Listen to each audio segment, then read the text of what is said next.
shout out to Beck Lover for hooking us up. Shout out to Beck. Beck is the man. Love you, Beck. Beck, the Albanian. Yes, yeah. The Albanian.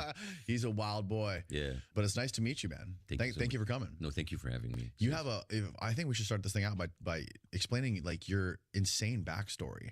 How you started as a heart surgeon and ended up in stand-up comedy. Yeah. Has anyone ever done that before, or are you the first?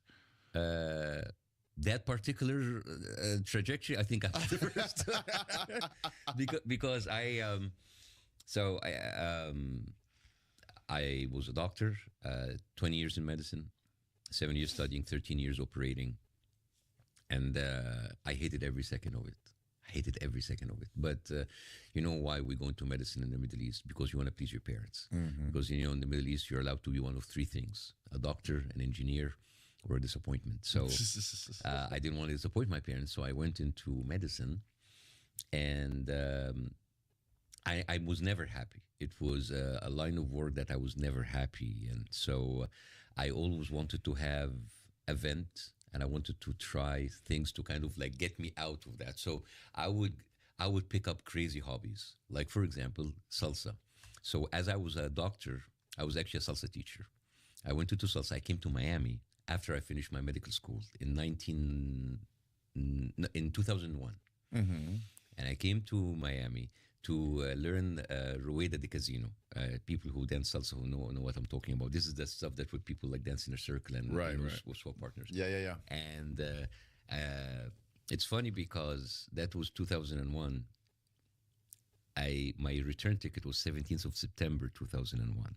Oh, shit. But I ran out of money 2 days before 9/11. So I just like booked a flight back and I went back home. And I remember like my mom waking me up because I was jet lagged, like, get up, see what's happening. And I go to see CNN and I see the two towers fall. And you're in Egypt. And I was in Egypt. So I said, oh my God, I was in Miami where allegedly people like got their training, the pilots. And then yeah. Allegedly. So this is and then I went back to Egypt right before 9/11, and then I have a big salsa school. Mm-hmm. I was teaching people salsa while I was doing my medical training. So it was a little bit of it was a little bit weird, and then I continued with my medical school, specializing in heart surgery, and I passed my USMLE exams, my transfer exams to the United States of America, and I got accepted in a fellowship in Cleveland for, not Cleveland Clinic, it was the Rainbow Hospital, Children's Rainbow Hospital in Cleveland, and I got accepted in Pediatric Heart Surgery Fellowship. 2011, the Egyptian Revolution happens, and the media goes crazy. I describe it as the media was like in Fox News, but on steroids. They were spreading all kind of fake news, all kind of like crazy conspiracy theories. So I do a couple of YouTube videos, they go viral, and then I get the offer to have my own TV show. And the same day that I'm signing the contract, the papers from Cleveland arrive, my H-1 visa papers, that now I'm ready to fly. And I have to make a choice, you know. So on that day, I left medicine and I became a comedian. And because of that decision, many more patients are alive today. Wow. God damn. Yeah. Oh my God. So I go into like 3 years doing that show, and that show is insanely successful. 40 million people watching each episode. On YouTube? No, on television. Oh, on television. Yeah, 40 million people. 40 million people in Egypt alone. It was the biggest show in the Arab world. And then I got in trouble with all kind of governments, with the Muslim Brotherhood, the military. Under the Muslim Brotherhood, I was arrested. I was interrogated. I had like being interrogated for my jokes. And then the military had my shows canceled a couple of times. And at a certain point, the pressure becomes too much, and I leave. I come to the United States. Now it's like the perfect fall from grace scenario. Like I was like on top of the world, and now I'm a nobody. I come into America, nobody cares. Nobody cares. No, it's like yeah, you're the guy from Egypt who did that, so who cares? And I went into a dark place for 2-3 years. I didn't know what I'm gonna do with myself. I started teaching myself stand-up comedy, In the beginning, I failed miserably. I suck, and I remember the disappointments that I see in the eyes of my fans who know me from Egypt, and then they come to my show, and of course, I'm still new in stand-up comedy in my second language. I'm like I suck big time, and I see the disappointments. Like, oh, Bassem, 6 months from now, he's gonna be driving an Uber, and then I get better, and I get better, and during COVID, where everything was shut down. I continued to tour even in a comedy club that would have 6 people, and I would just like I want to try to hone my craft, and I get better, and I start selling out little shows, then bigger shows, then bigger theaters, and I started to do like a European tour, an Australian tour, and then October 7th happened. I go into Piers Morgan. That video clip goes viral, and then now I have like a second wind. And this is the story basically. It's I cannot write this script if I had to. It's a wild script, bro. Is that Pierce Morgan? That might be his #1 most viewed 23 million interview ever. Yeah, It's so insane. I know, I know, and it's but it came to in the right time because it came when I was ready. Because I remember before going from that interview, I was I was very frustrated. I said, like, why am I not like I'm better now? Why people are not coming? But I was selling like medium-sized theaters. I was doing well. I was actually the income was going well, but I wanted more. But it is good that interview came in the right time, because if it came earlier, I wasn't that good. So it came when I was better at my craft. Right. So you had been primed up. Yeah. You had been primed up, and then you were on again later. Did Dershowitz actually sue you when he was threatening? No, he was threatening to sue you. He's, I think he's busy getting his massage with his underwear on from a Russian woman called Olga. At 50, I found it very interesting that he said, like, I got a massage from a 50-year-old woman named Olga. You managed to find the only 50-year-old woman in this whole Epstein Island. Like, do you think like there's like people over 50 in Epstein Island? Come on. Oh my God, the best moment where he's like, if he was Mossad, I would have been able to get him off scot-free. And you're like, what? You hear what he just said? and then at that moment I said, like, can I apply to Mossad? I need my health insurance. I need my health insurance. Like maybe working for Mossad is not that bad. I mean, like, do you have benefits? Yeah, I told you. I was listening to that Gad Sad interview yesterday, and then you know what they call Gad Sad? What do they call him? They call him Timu Bassem Youssef. That's fucked up. Yeah. And then I just heard this morning that he used to be a Mossad agent. Yeah, he brags about applying for Mossad or something, but I think even Mossad didn't get him because he's not good enough. Oh, he applied, but he didn't get in? Yeah, something like that. Or like he talked to... the story was crazy. But the fact is, like, someone like Gad Saad, he's being platformed and pushed by someone like Elon Musk. The whole... His books about, is like... the guy is an immigrant himself. He's from Lebanon, and then he comes in as like all immigrants, like, and he's just like a part of from Hasbro. It's very, because the guy is a mediocre writer at best, but somehow he's being celebrated by the tech bros, and every now and then you see Elon Musk just pushing his books, and it's just. His theory, the whole suicidal empathy thing makes sense, and it is true in a lot of cases on different things. But I think he overextends it he applies it to things that it shouldn't be applied to. Like, it's interesting that he only uses it's only suicide empathy when you're talking about Muslims. Right, but he doesn't talk about the Zionist control or like it's like let's like close all of the Islamic school, but let's have the Jewish school open. You know, it's just the picking and choosing is crazy a little bit. Yeah, it is, because like I'm not aware of an Islamic lobby that's controlling politicians in the United States. I'm not aware of an Islamic APAC that is bribing and blackmailing both sides of the aisle for another Islamic country. I'm not aware of an Islamic country who is basically sucking out all of the funds of the United States of America and our taxpayer money to buy weapons to kill people. I'm not aware of that. So maybe his empathy votes on one side. Have you seen what's happening with this Thomas Massey race in Kentucky, which is supposed to happen next week? I think it gets the votes happen. The next amount week. of money that AIPAC is pouring against him is crazy. Is it like 15 million or something they're pouring into that guy? If you remember last year, I think that in Brooklyn or 2 years ago, they poured like $60 million for one seat in Brooklyn or something like that. And if this doesn't tell you, what the hell do they have? Why do they care so much about Kentucky? No, no. Kentucky is one of the poorest states in the country. It doesn't matter. They are so. If you follow the spending, the AIPAC spending, they don't care about like how important the district is. They just want to make an example of someone. If you stand against it, because Thomas Massey is one of the very few people who speaks very very openly against AIPAC, and he want to push. He even, I think a couple of days ago, he submitted a legislation to force AIPAC to register as a foreign lobby. Yes, which is something that JFK tried to do and failed.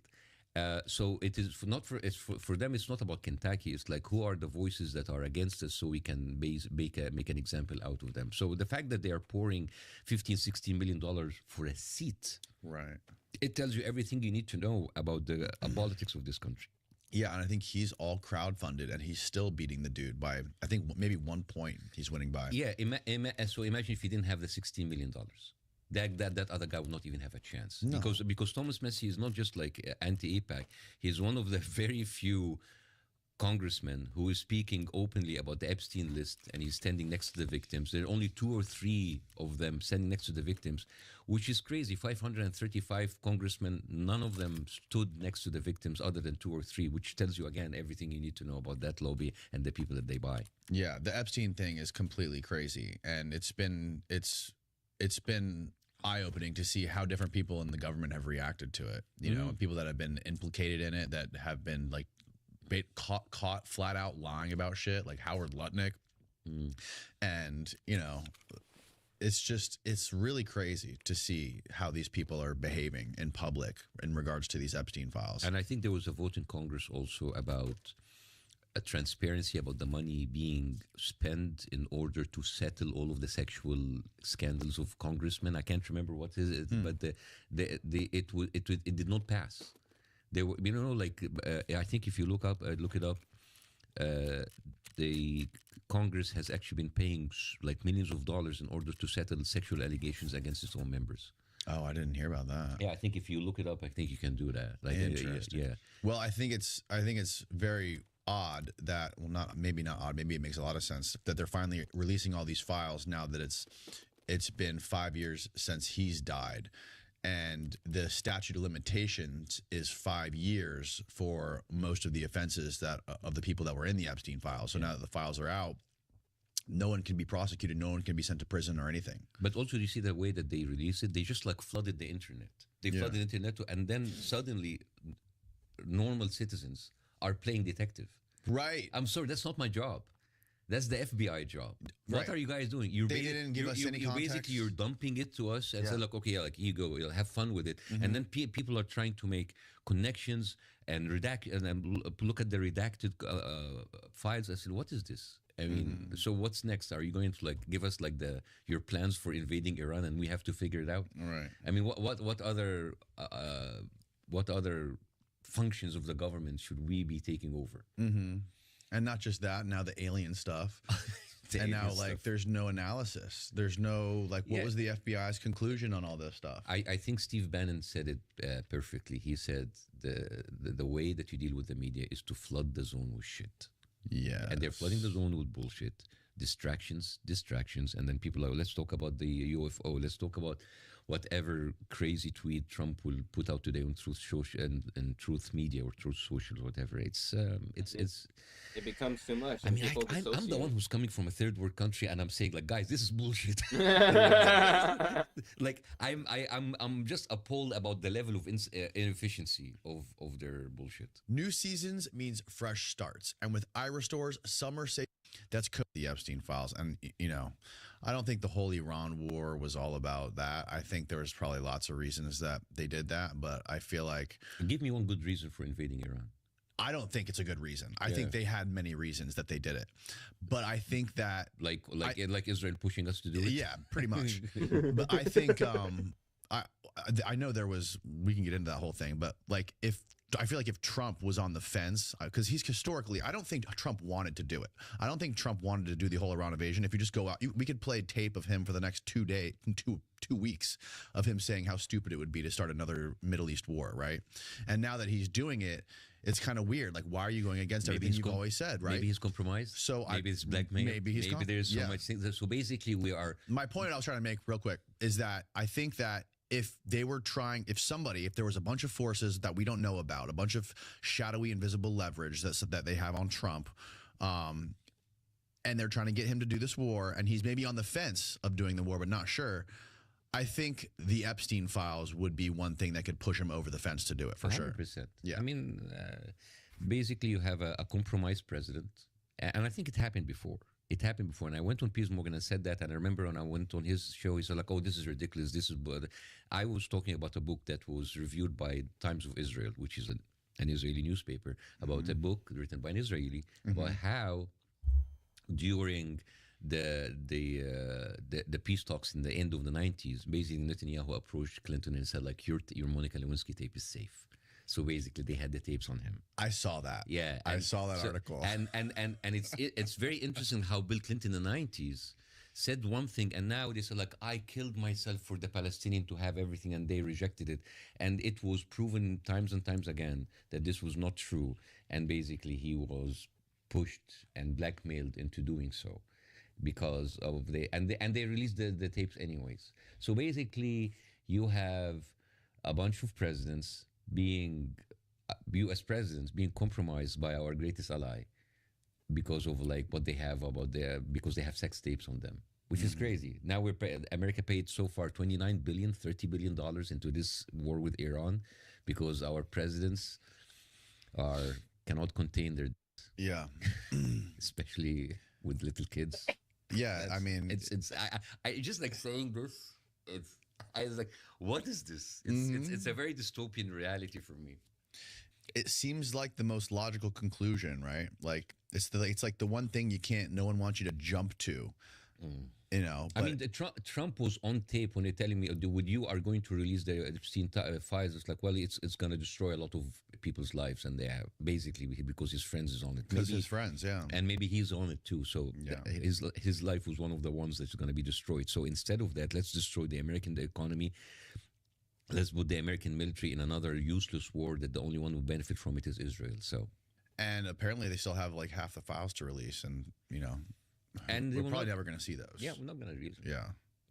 And I don't just like blame Trump because Biden was in power when these files were available. Oh, yeah. And he didn't release it. Right. Both sides are being compromised. So it is not like against Republicans. No. Like and no love, you can't give any love to all the Democrats in Congress who are just trying to take their shot at him now that it's convenient for them. And, taking a shot at all the people that are trying to cover up the files now because they had their chance to do it and they never fucking did it. Listen, I was one of those people. Yeah. Like I got my citizenship in 2019. So in 2020, I could vote. And I was one of those people like vote blue no matter who, Bernie Sanders, Biden, anybody but Republicans, right? But now I'm trying to see that this is a useless fight. This is a made up animosity with the right versus the left. It's all fake. It's all fake because it doesn't make any sense when you have two sides of the aisle. They're fighting about everything. They cannot agree on anything. Abortion, gay identity politics, immigration, building the wall, guns, foreign policy, healthcare. They are fighting each other tooth and nail about every a single item except Israel. It's 100% always. So it tells you like, this is fake. This is just like two people giving us this is like WWE. This is a political WWE, and there's like one master who's controlling them. And then when it comes to let's send Israel $30 billion of weapon, they all sign. It is crazy. And it's in the Senate. It's even crazier than the Congress. In the Senate, every single pro-Israel legislation is being approved by 99 to 1 or 100 to 0, which is crazy. like the voting and that one is most probably is Ron Paul. Yeah, seriously, Yeah. look at it. It's like 99 senators. They agree for everything that is related to Israel. It doesn't make any sense. So Yeah. as a newly American citizen, I wonder if our infrastructure is falling apart, if our healthcare is falling apart, if everything in this country is not running as it should be, and in the same time, our greatest ally is having free healthcare, free education. They have almost like very affordable housing with our money. It's like, am I working for those people? Am I sending my money to this? So maybe we should have all immigrated to Tel Aviv then. Yeah. I think what's happening with, and I'm sure you're aware of this stuff, there's lots of people who like have gone and explained their theories on it. But everything that Netanyahu and the government there has been doing since October 7th has been the worst. They've made all the worst decisions in regards to like PR and public opinion. And doing it like, Netanyahu's a lot of things. He's certainly not a retard. He knows what the fuck he's doing, and he's going in front of a camera talking about like, what do we do, class? We buy TikTok, blah blah blah blah. He knows like what he's doing is going to rile up people against Jewish people and against Israel, and it feels very much like it's on purpose. It's 100% for because they hide behind the Jewish identity, while a lot of Jewish people say, "Not in my name." Yes, Israel doesn't represent me. We're not Zionists. Yes, but they would push so hard on making this about Jewish people. So ultimately, people will hate Jews. It's like, imagine if, for example, and when you get somebody like Dan Bilzerian, I feel like that's how they win. I feel like that's what they want. Well, actually, I have to say I am now on the side of Dan Bilzerian. Yes. I'm Yes. seriously, like, because if you have Dan Bilzerian and you have Randy Fine, who would you choose? I would choose Dan Bilzerian every single day. Because if like you have Dan Bilzerian saying whatever he said, but you have Randy Fine who's talking about dogs are better than Muslims, let the blood flow, kill our Arabs, like let us nuke Gaza, and he gets away with it. Dan Bilzerian is an influencer on Instagram. Right. Randy Fine is a sitting congressman with actual power who actually have the power to send your money to Israel. Right. So I would choose Dan Bilzerian every single day. Right. But do you not see how that's how Israel wins? Like, that's what they want. They want people to become extremists like that, and they want to use that as a pretext to clamp down more control. You what do you call it? You sow what you reap what you sow. Yeah, but don't you think that's part of the strategy? Maybe it is, and they're doing that because the more people get, the more hate there is, the more victimization that they can claim. They Right, exactly. I mean, exactly. I'll give you one example, which is, you've been to the military. Has anybody here served in the military? No. Okay, I didn't, but like I think even if we're not in the military, we know that the military is where there is like the very rigid rules. You cannot break these rules. The military is the highest level of discipline, right? Now, if you have Israeli soldier going with their mobiles, filming everything that they do, like how they wear the women lingerie, how they're like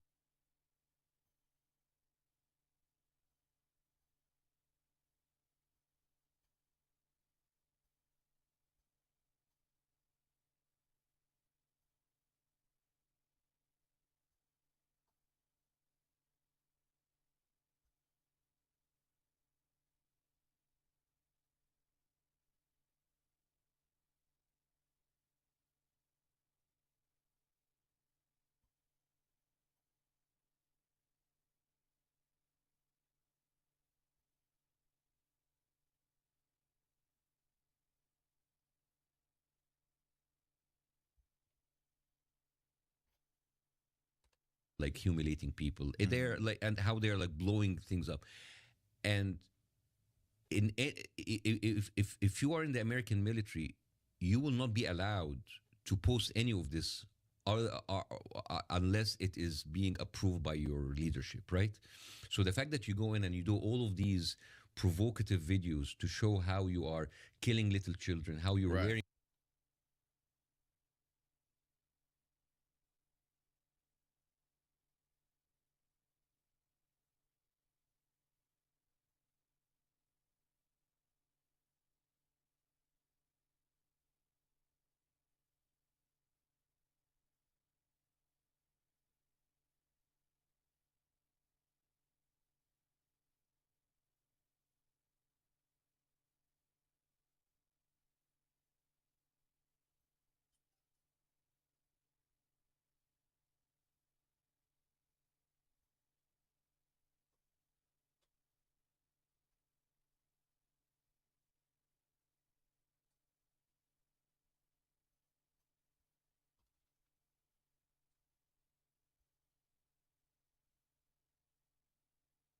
wearing women lingerie. This has to be approved or allowed.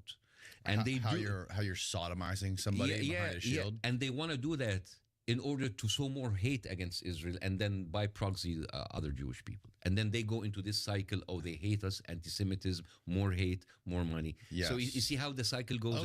Yeah. What do you make of the whole? Are you familiar with the whole Pax Judaica idea? Yeah. What do you think of that? So basically, they want to sow worldwide anti-Semitism to get the whole diaspora to return to Israel. Well, so far it is considered as a conspiracy theory. Yes, and it is. I have but to say, it's a conspiracy theory that makes sense. But so far the conspiracy theories have been right. I know. So now I'm open to any of this. I'm open to any of this, and I don't know if this is what they do, but they keep saying this is what's going to happen, and we see that the path going there. And I don't even need to meddle into conspiracy theory to tell you that what is happening now is wrong. Away from conspiracy theories, I'm an American citizen where my money is going to another country who are being found out to be committing atrocities with my money in the name of Jewish people, and that is not right. And this is all like, I don't need a conspiracy to prove that. But this whole thing about, like, if they have the strongest country in the world, which is the United States, going there fighting their wars, whether it's Iraq, whether it is Somalia, which is in Libya, which is in Iran, it's all on behalf of Israel. So it is crazy that we are the ones who are paying the money. We are the one who have all the power, and we're the one who are being led from our necks. Yes. It's like dating a dominatrix, and she's like slapping you. It's like, yeah, like slap my money, like take my money and slap my ass. It is. Yeah. So it's a very toxic relationship, and I don't understand it. And I always say,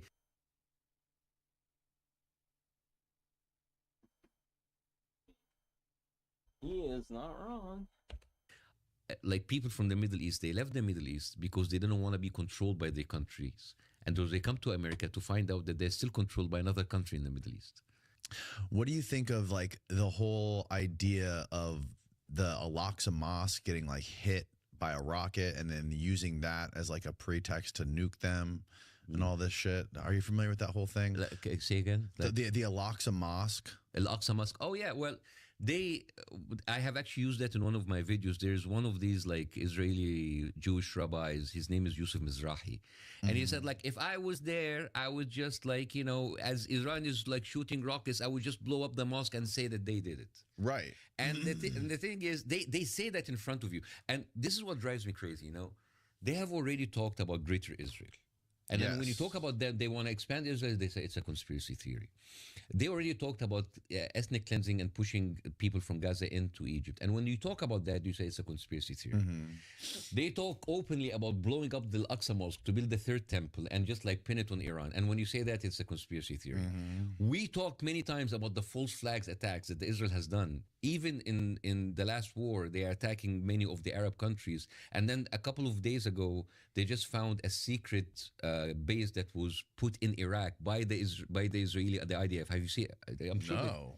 Dude, can you please see the secret base that was uncovered in Iraq? Secret. So basically, they did, like, a temporary secret base. They basically, Israel did? Yeah. and when the Iraqi army was alerted, they were bombed where they were trying to figure out what that. Did you find it? No way. Yeah. So, and then people were saying many of the attacks on the Arab refinery has been actually done by Secret Israeli base in Iraq. What we know, Israeli troops reportedly used this base to launch attacks against Iran during the war.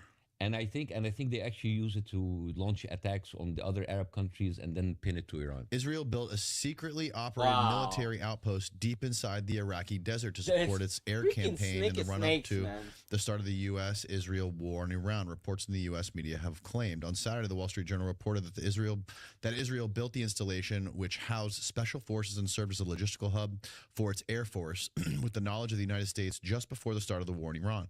The military post also included capacity for search and rescue teams to assist down Israeli pilots. Wow. Yeah. Wow, this just came out 2 days ago. That's insane. Yeah. And actually, there's other reports afterward that's like this might be actually a base where they have actually hit other Arab countries and then pin it on Iran. And they have done this. They have done this false flag strategy. Israel has adopted many years ago, and they did it even against their own people. In 1950, 1951, they sent in a Mossad agent to Iraq with one objective, which is scaring the Iraqi Jews out of Iraq into Israel. And they have done Oh, yes. 5 bombing. And this was actually reported by Avi Shleim, an Israeli Jew from Iraq who wrote a whole book about it. And they basically bombed 4 or 5 synagogues, Right. their own synagogues, their own people, in order to scare Jewish people to leave Iraq. And then that same guy, a year later, went to Egypt, and he was involved in the Lavon affair, which is Operation Susanna, which is also bombing British and American facilities in order to turn America and Britain against Nasser, who just like became president of Egypt. And Israel denied this operation, the Lavon affair, for 51 years. 51 years they denied it. And then in 2005, they finally admitted it by giving the participants participation certificates, kind of like an Amazon Wow. cards or something. I know. I have a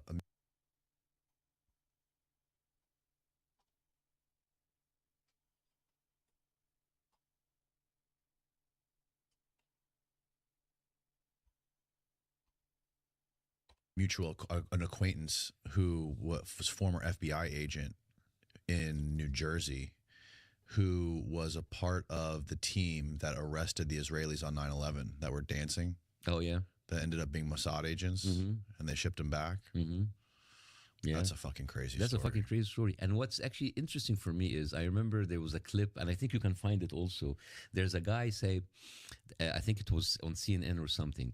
He said, believe it or not, we found one of the passports of the hijackers lying down in Lower Manhattan. So what amazing! So this maybe the Twin Tower should have been built by the same material that this passport, this super passport that they just found lying around. It's just Pristine. pristine. And I found and here's the thing: whenever people tell me like, What is this? No, that's the flight ticket. Yeah. no, there's actually a video about it. Is there really? There's a video. Interesting. There's a video. If you find like a video saying, I actually posted that video on my thing. If it's like talking about how they found the intact passport in Lower Manhattan.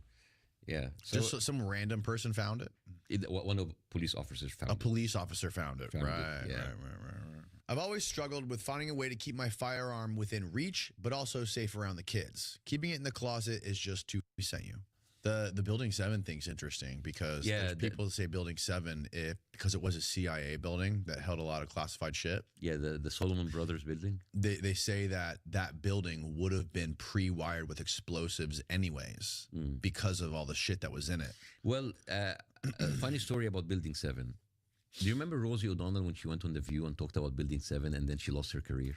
I vaguely remember that, yes. Okay, so Yes, Rosie O'Donnell, I remember that? remember. She said, like, I'm just asking the question. There were 2 planes and 3 buildings went down. What happened to building number 7? Right. What happened to building number 7? Right.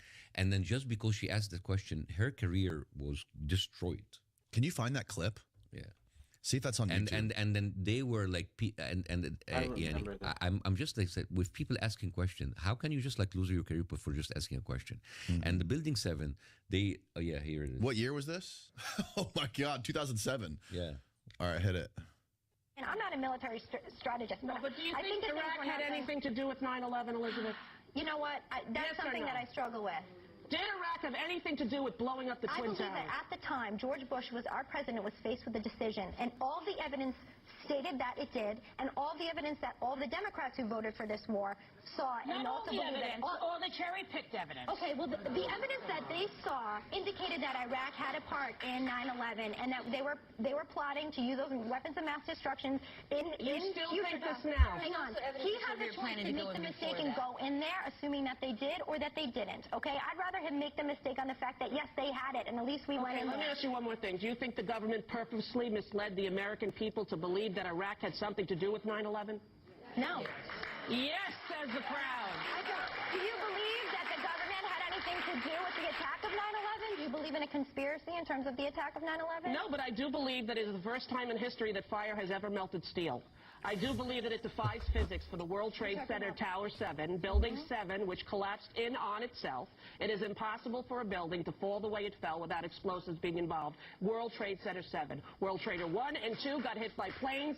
7, miraculously, the first time in history, steel was melted by fire. It is physically impossible. And who do you think is responsible for that? I have no idea. But to say that we don't know that it imploded and it was an implosion and a demolition is beyond ignorant. Look at the films. Get a physics expert here from Yale, from Harvard. Pick the school. It defies reason. Let's get one. Let's get one, because that would do it. You haven't seen that? No. Oh my God. That's amazing. In 2007.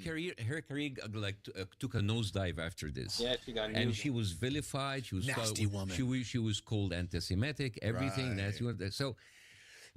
And then, if you ask a question like was this, 19 I mean, years ago. have you seen all of these like airport accidents when like a plane like hits like a truck and that it crumbles because plane bodies are very fragile. Yes.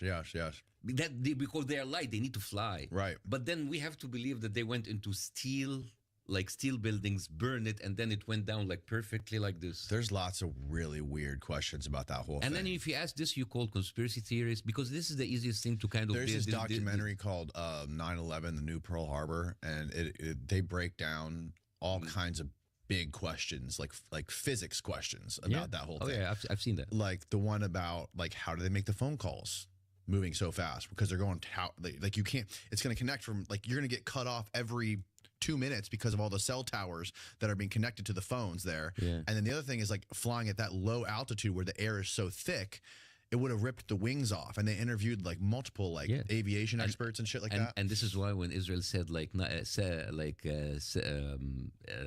October 7th is our new 9/11, I believe them.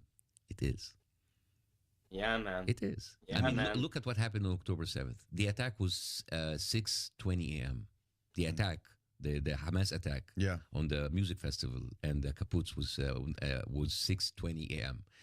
The first response from Israel was at between 12 and 2 p.m., 6 to 8 hours after the attack. You know how big is Israel? Israel is as big as New Jersey, right? Right. So we like a helicopter will get like from the north to the south in Israel in 15 minutes, and yet the first response ever was 6 to 8 hours. Nobody talks about this, and I actually talked about Charlie Kirk talked about this on. I talked about when I went to Piers Morgan, that interview that went viral. I asked that question on that and that, but people don't remember because there were so many other stuff on that interview. But I asked that question in 18th of October, 2023, 11 days Was after there a stand down October order? 7th. I said, if I'm an Israeli father and my kid killed in October 7th, I need to understand why did the government took 8 hours to respond. And then there was videos popping all over about IDF soldiers said that we were told to stand down. We were told not to go to our post on that day. We were told that. Dude, find it out. There's videos of IDF soldiers saying that. Yeah, in front of the Knesset. In front of the Knesset saying like we were told. You will find it. They're speaking in Hebrew, but they have English subtitles. That's freaking nuts, dude. And then, and you know what's crazy? I am taking all of my information from Israeli media. The American media is not reporting that. The Israeli media to talk openly about the Hannibal Directive, which meaning they were. Do you know about the Hannibal Directive? No. Okay, I need to educate you, man. You need to. That's what you're here for, I'm brother. sorry. So the Hannibal Directive base. I'm sorry. I didn't mean to be condescending to say No. I agree with you. You need to educate me. No. So the Hannibal Directive is basically a protocol where if there's a hostage situation, the Israeli forces kill everybody, including the hostages, so they don't have to negotiate with them. Oh.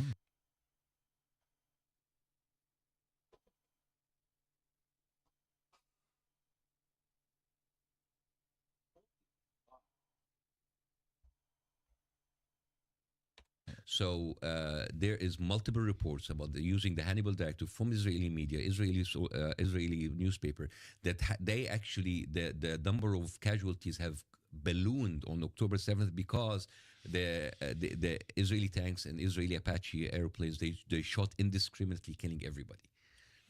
So now you have two homeworks. You need to get that video from the Israelis talking about in front of the Knesset, and you have multiple articles about Hannibal Directive. Talking about what? The Hannibal Directive. The Hannibal Directive. Yeah. The other crazy thing is that whole story about those IDF soldiers that were sodomizing that man behind those shields. Yeah. And they like went in front of a court or something, and they basically let them off. Not just that. The Israeli citizens went out and they made a whole demonstration defending the rapists. So that's why when they tell me, "Oh, it's only Netanyahu, it's only the government," I'm sorry, the whole society is sick, and I don't care if people call me anti-Semitic. Yeah, that's what I heard. I heard a lot of the young people in Israel are very pro Netanyahu, very pro that government. 82% of Israelis are with ethnic cleansing and driving people out of Gaza. Is this new, or has it been like this? No, it's been like this.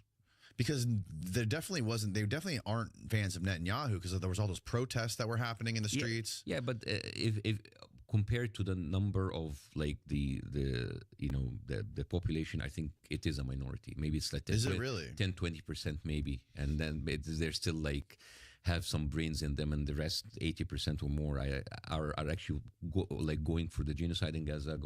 Like if you look to the statistics and percentages, is crazy. Did you find the Hannibal Directive? The Hannibal Directive, would it be a video, or would this be like you have like multiple articles? Yeah, find an article and about you have articles about it that describes what it is, and you'll find it a lot in Israeli media too. Here you go. Yeah. What's that? What's the AI say? The Hannibal Directive is a controversial directive formerly used by the IDF designed to prevent the capture of Israeli soldiers by enemy forces, even at the risk of harming or killing the captive soldier.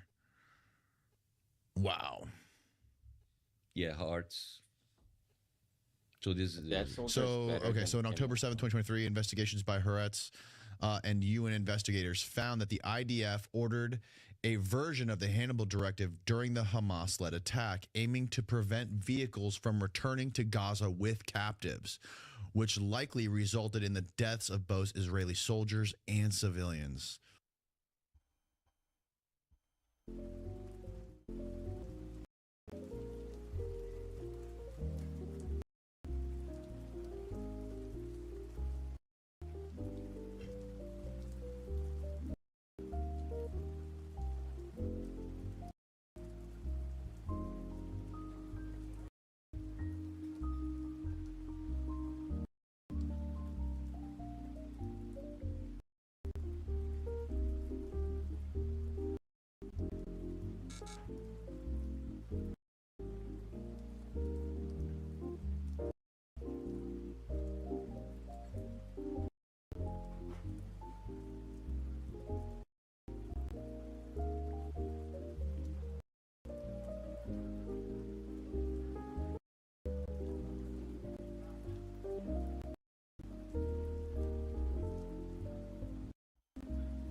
God damn, dude.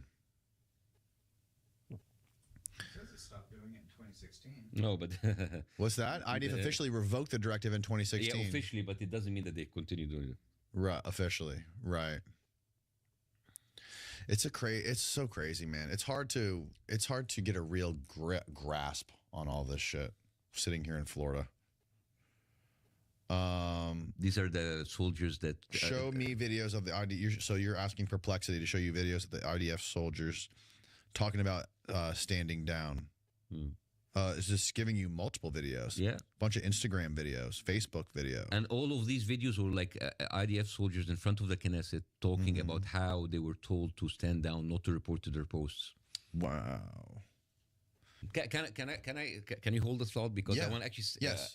say something, and maybe in the edit I can talk freely. Yeah, of course. Maybe in the edit you can actually include it when we talked about Get Sad, about like suicidal empathy, because I find it very interesting when he talks about suicidal empathy, but he never talks about all of the Jewish community in New Jersey who basically go there and take over a whole town, and they drain down the public spending of schools, buying up schools, turning them into religious schools. They use the government programs to support Jewish families with 5 or 6 or 7 kids. And he doesn't talk about that. He talks about Indian immigrants. He talked about Arab Indians. He talks about Muslim immigrants. But he never talks about the Jewish communities in New Jersey basically draining the public spending, and they live as a burden on the government spending to support they don't work, they just study the Torah, and they just sit there, and then they take the money from the government. So I don't know. This is all. How is this all subsidized? Through basically there's government like programs, and they abuse these government programs. I see. So he doesn't talk about that. He picks and choose. He picks and chooses about. He talk about the Somalis, talk about the Indians, and there's a reporter called Tyler Oliveira. He did like an expose about this. He first went about like Indians in Toronto, Muslims, Somalis in Minnesota, and he was applauded by all of those people. And once he talked about the Jewish community who do the same exact thing, that you have one county who's taking more than 50% of the government spending of all of the states, and they are intentionally they took over the city council. They're defunding the public schools, and they already bought 2 or 3 schools, turning them into Jewish schools. But he never talks about that. So that's I'm fine with suicidal empathy, but why don't you spread it and talk about all the communities? Right, totally. Because you know what, if there was a Muslim community doing that, I would be 100% against it. And didn't Tyler Oliveira get like kicked off Patreon or something? Yes, because of that. So Indians in Toronto, no problem. Bangladesh in Portugal, no problem. Yeah. Somalis in Minnesota, no problem. Oh, Jewish people in New Jersey? Oh no, you get kicked out of Patreon. So it tells you a lot about the picking and choosing and the cherry picking of the suicide empathy of that guy. You know. Yeah, but like going back to what I was saying before, so like, that's kind of like the edit, so you can put it down, because like it'll be in there. We don't edit shit. Oh, It's fine. It's okay. We can be no, because I don't want to be as if I remember. If you want to edit, it's fine. It's fine. It's up to you, sir. It's fine. We're all over the place all the time. But it goes back to like what I was saying, that Americans are more aware of this stuff than ever before, and they're sick and tired of it. And you go on social media, everyone's talking about it. So it's like this compiling Streisand effect. Like, where does this end up? What happens with the next U.S. president? What are they going to say? How are they going to campaign? What's going to be their stance on AIPAC? Let me give you... And how are you going to get elected to be the next president of the United States while taking money, taking millions of dollars from AIPAC? Let me give you my experience from third world countries. In a third world country where you have very obvious dictatorship, the people know. The people are not stupid. Yes. And when they know and they speak up, the more that they speak up, the more brutality that happens, and that's how you see how you kind of control the people with more brutality. In America, for a very long time, people have been ruled by bread and circus. You have entertainment, you have sports, you have all kind of like Brave New World kind of mentality. So give the people bread and circus and control them. At a certain point, the bread and circus is not enough, so people will start to wake up. Then, so what you're seeing now is how you shut people down by a call of anti-Semitic. You're not patriotic. You're not American enough. You hate Jews. All of these people to shut people up. If people continue to talk, I think you're going to see more surveillance, more brutality, and because now the bread and circus is not enough. America has been doing this, the third world countries haven't been doing this because we don't have enough resources to offer bread and circus. But now America is richer, so they are using that distraction. At a certain point, the distraction will not be enough, and now you're going to see more brutality, more surveillance, and we've already seen More that. lockdown. You see more people are. I think the turning point that I've ever seen is what that happens in American University, in Columbia University, in UCLA. You see how they brutally beat those students in those. I didn't see the videos. You haven't seen? I'm not tapped in, man. Okay. I'm kind of like out in outer space. Do you remember last year Columbia University? Like there were like a lot of student protests. Yes. Okay. Yes. Those protests. What that happens in American University, in Columbia University, in UCLA. You see how they brutally beat those students in those. I didn't see the videos. You haven't seen? I'm not tapped in, man. Okay. I'm kind of like out in outer space. Do you remember last year Columbia University? Like there were like a lot of student protests. Yes. Okay. Yes. Those protests were crushed. Were crushed the same way that we see protests are crushed in the third world country. Really? We've seen people like special forces coming and beating the shit out of those students. They were doxxed. They were suspended. They lost their career. Mm-hmm. And this was a message. It was like, if you go so far, this is what we can do to you. So this is like a warning to you. Mm-hmm. So this has already happened. So in UCLA, they even have, they went in, they beat the shit out of the encampment. They destroyed their lives. So it is a message for everybody. It's like, if you're too loud, this is how we're going to get you. Mm-hmm. So this is basically an introduction. If we can do that to university students, we can do that to the rest of the society. Mm-hmm. So it's not like people are not waking up. I'm gonna have to go. I feel like I'm gonna have a seizure, and I don't want to be on stream for that. I'll see if I feel better later.